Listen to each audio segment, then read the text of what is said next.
So God brings you through the wilderness years.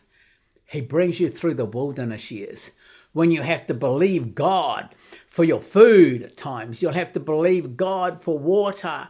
You will have to believe God when the Amalekite giants and the Philistine giants and all the other giants and things come against you. And you have to believe God, press through and obtain the promises of God and move on into the promised land. Your promised land is there ahead of you, but you have to press through. And when the children of Israel came out of Egypt and they went through the Red Sea and they went through that Red Sea, it was a type of baptism. And then they arrived at the wilderness, and what on earth was God doing?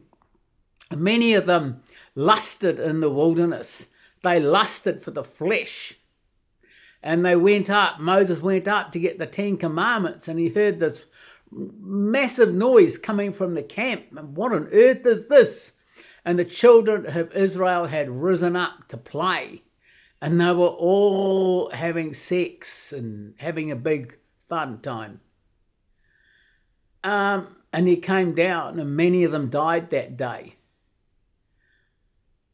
Because instead of going on and believing God and pressing into his promises, they gave in to that side of their life and they perished in the wilderness. Many will perish in the wilderness today. You'll perish when you see the giants. You'll perish because your own lusts are a giant to you. But God has already made provision for you to rise up and overcome it in the Word, meditating on the Word of God, spending time in prayer with God. And you rise up and you will overcome all these obstacles and inherit all the promises and enter into the promised land. But many die and perish in the wilderness because they give in to seducing spirits and all the things that come against you. But God had Caleb there and Joshua. They're the only two that entered the promised land. They were men of faith and they rose up.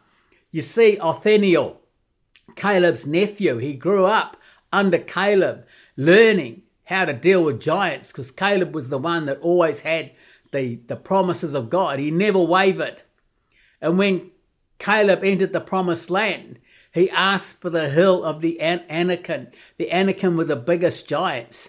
So he went in, a man of faith at 80 years old, with his family and drove the giants, the biggest giants, off the land.